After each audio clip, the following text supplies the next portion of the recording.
प्यारे बच्चों, लाड बूढ़ा चैनल में आपका स्वागत है। जैसा कि पिछले वीडियो में मैं आप लोगों को बताया था पत्ती की संरचना और पादपों में पोषण। आइए, पादपों में पोषण मुख्य रूप से एक क्रिया द्वारा होता है जिसे हम प्रकाश संश्लेषण कहते हैं। प्रकाश संश्लेषण एक बार और परिभाषा बता देते हैं। प्रकाश संश्लेषण वह क्रिया जिसमें हरे पेड़ पौधे जड़ों द्वारा अवशोषित जल, वातावरण से ली गई कार्बन डाइऑक्साइड, पत्तियों में उपस्थित पर्णहरिम की सहायता से सूर्य के प्रकाश की उपस्थिति में ग्लूकोज का संश्लेषण करते हैं और ऑक्सीजन उत्पाद के सह उत्पाद के रूप में बाहर निकालते हैं। एक बार और, प्रकाश संश्लेषण वह प्रक्रिया है जिसके अंतर्गत हरे पेड़ पौधे जड़ों द्वारा अवशोषित जल, वातावरण से ली गई कार्बन डाइऑक्साइड, पत्तियों में उपस्थित पर्णहरिम की सहायता से सूर्य के प्रकाश की उपस्थिति में ग्लूकोज का संश्लेषण करते हैं और सह उत्पाद के रूप में ऑक्सीजन गैस का निष्कासन करते हैं, तो इसे हम प्रकाश संश्लेषण कहते हैं। आइए, प्रकाश संश्लेषण का मुख्य स्थान पर्णहरिम होता है। ये पर्णहरिम को हम क्लोरोप्लास्ट भी कहते हैं। आइए हम बोर्ड पर देखते हैं पर्णहरिम क्या है, कैसा होता है। देखिए, बोर्ड पर चित्र बनाया गया है। यह पर्णहरिम का चीक है। यह एक अंडाकार रचना होता है। हरे पेड़ पौधों के प्रत्येक कोशिकाओं में ये पाया जाता है। केंद्रक को छोड़कर सबसे बड़ा यह कोशिकांग होता है। केंद्रक को छोड़कर सबसे बड़ा यह कोशिकांग होता है। यह दोहरी झिल्ली द्वारा घिरा हुआ रचना होता है। देखिए, इस क्लोरोप्लास्ट को ऊपर से काट कर उलट दिया गया है। जैसे अनार को ऐसे काट कर उलट देते हैं, वैसे ये उलट दिया गया है, दोहरी झिल्ली दिखाई दे रही है। इसके अंतर्गत अर्ध तरल पदार्थ पाया जाता है जिसे स्ट्रोमा कहते हैं। क्या कहते हैं? स्ट्रोमा कहते हैं। इस स्ट्रोमा में सिक्को जैसी बहुत सारी रचनाएं एक दूसरे पर व्यवस्थित दिखाई देती हैं, जिन्हें हम ग्रेनम कहते हैं। इस ग्रेनम की एक रचना को थैलेक्वाइड कहते हैं। यानी कई थैलेक्वाइड सिक्के जैसे एक दूसरे पर एकत्रित होकर के ग्रेनम का निर्माण करते हैं। प्रत्येक ग्रेनम को जोड़ने के लिए एक पतली ट्यूबुलर रचनाएं पाई जाती है, जिन्हें हम स्ट्रोमा पटलिका कहते हैं। क्या कहते हैं? स्ट्रोमा पटलिका कहते हैं। तो प्यारे बच्चों, ये है क्लोरोप्लास्ट।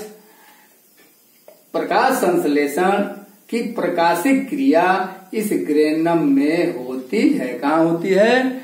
ग्रेनम में होती है। आइए हम देखते हैं प्रकाश संश्लेषण की क्रियाविधि। प्रकाश संश्लेषण की क्रियाविधि। प्रकाश संश्लेषण की खोज सर्वप्रथम रॉबर्ट हिल नामक वैज्ञानिक ने खोजा था, इसलिए इसे हिल अभिक्रिया या हिल रिएक्शन भी कहते हैं। क्यों हिल रिएक्शन कहते हैं? क्योंकि प्रकाश संश्लेषण की सबसे पहले खोज करने वाले वैज्ञानिक का नाम था रॉबर्ट हिल। रॉबर्ट हिल के सम्मान में इस क्रिया को हिल अभिक्रिया भी कहते हैं। आइए, यह क्रिया कैसे होती है? सूर्य के जब प्रकाश पत्तियों को पड़ता है तो यह हरित लवक सूर्य के प्रकाश को अवशोषित कर लेते हैं। ये हरित लवक जो है, हरित लवक का ग्रेनम सूर्य के प्रकाश को अवशोषित कर लेता है और एडीपी से एटीपी का निर्माण करता है। एडीपी से एटीपी का निर्माण करता है। अर्थात सूर्य के प्रकाश जब पत्तियों को पड़ता है तो पर्णहरिम उत्तेजित हो जाता है और उत्तेजित होकर के एडीपी से एटीपी का निर्माण करता है। आइए, सूर्य के प्रकाश पड़ने से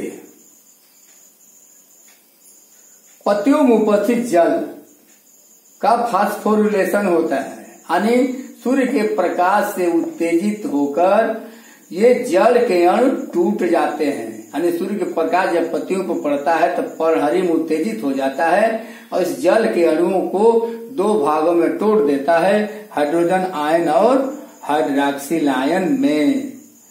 अब यह क्रिया आगे जब होती है, ये 4 हाइड्रॉक्सिल आयन मान ये हाइड्रॉक्सिल आयन पुनः संघनित होते हैं, एक दूसरे के साथ मिलकर पानी और ऑक्सीजन का निर्माण करते हैं। किसका करते हैं?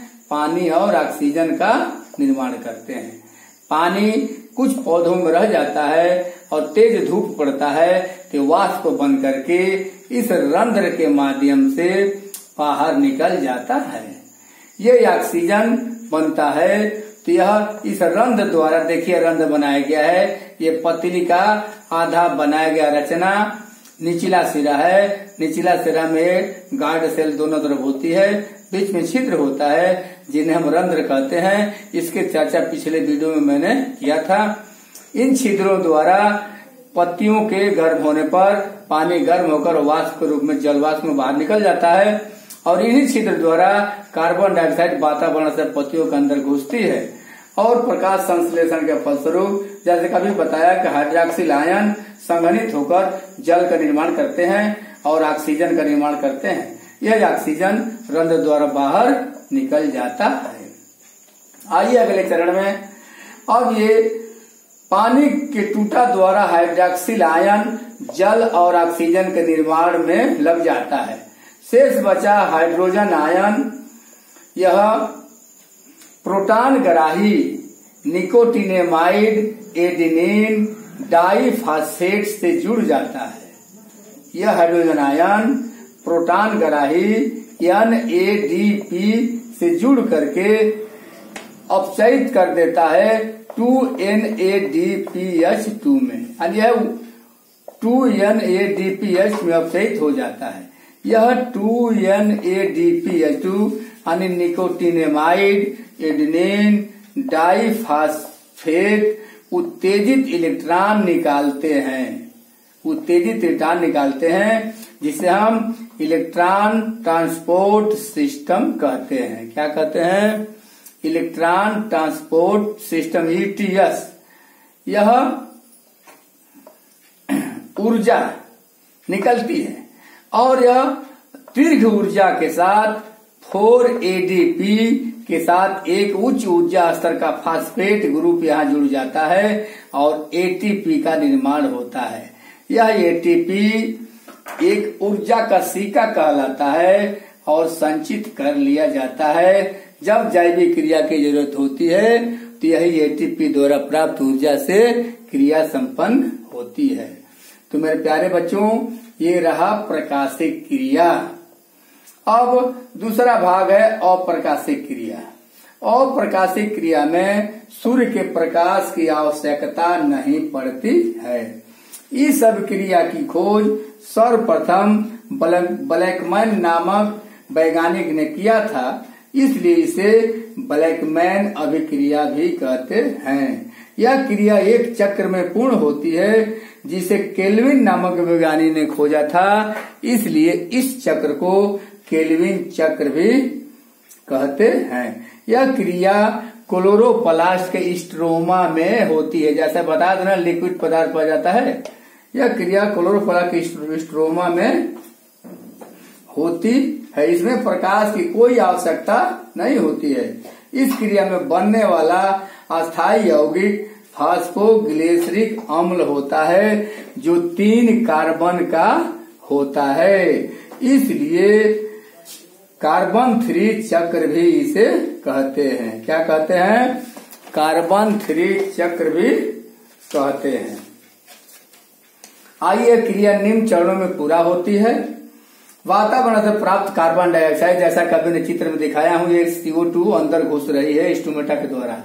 वातावरण से प्राप्त कार्बन डाइऑक्साइड कुछ विशेष पदार्थों की उपस्थिति में प्रकाशिकीय क्रियाओं से प्राप्त NADPH2, यही जो NADP प्रकाशिक क्रिया से जो निकोटिनेमाइड एडेनिन डाइफॉस्फेट बना है,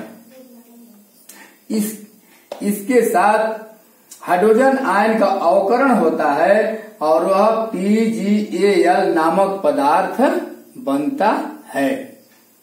PgAl नामक पदार्थ फास्फोग्लिसरिक अम्ल बनता है। आइए अगले चरण में फास्फोग्लिसरिक एसिड अम्ल बनने के बाद सबसे पहले 6 कार्बन वाला यौगिक रुबिडियम 5 बाइफॉस्फेट के साथ कार्बन डाइऑक्साइड जुड़ जाती है। इसमें एंजाइम और पानी की सहायता से 6 कार्बन यौगिक यानी अस्थायी यौगिक में यह बन जाता है। इसके बाद यही अस्थायी यौगिक 4 इलेक्ट्रॉन हाइड्रोजन आयन ग्रहण करके अस्थायी 12 PgA यानी फास्फोग्लिसरिक एसिड बनता है, जो कुछ देर में तुरंत इसका अपचयन होता है और यह PgAl 12 में बदल जाता है, 12 PgAl में बदल जाता है। इसके बाद यही 12 फास्फोग्लिसरल्डिहाइड, ये PgAl का पूरा नाम है फास्फोग्लिसरल्डिहाइड। 2 अणु फास्फोग्लिसरल्डिहाइड के 2 अणु आपस में मिलते हैं और हाइड्रोजन आयन से मिल करके और यह ग्लूकोज का निर्माण करते हैं। पहले ग्लूकोज बनता है, इस ग्लूकोज के द्वारा मंड आदि पौधे का पदार्थ बनता है। इसके बाद अंत में यह फास्फोग्लिसरल्डिहाइड और रुबिडियम 1,5 बाइफॉस्फेट का पुनर्जनन हो जाता है और यह क्रिया पुनः चलने लगती है, यानी यह क्रिया लगातार चलती रहती है। मेरे प्यारे बच्चों, ये है प्रकाश संश्लेषण। प्रकाश संश्लेषण कैसे होता है अभी मैंने बताया। प्रकाश संश्लेषण 2 भागों में 2 चरणों में पूरा होता है। एक को प्रकाशिक क्रिया कहते हैं जो प्रकाश की उपस्थिति में होता है, और दूसरे को अप्रकाशिक क्रिया कहते हैं। ये प्रकाश रहे या न रहे यह क्रिया होती रहती है। प्यारे बच्चों, इस वीडियो को कई बार देखना, समझना, अच्छा लगे तो इसे लाइक, सब्सक्राइब और शेयर जरूर करना, ताकि दूसरे लोगों को भी इसकी जानकारी प्राप्त हो जाए, इससे लाभ मिले और नए वीडियो जो बनेगा उसकी जानकारी आपको यथाशीघ्र प्राप्त हो जाए। तो धन्यवाद।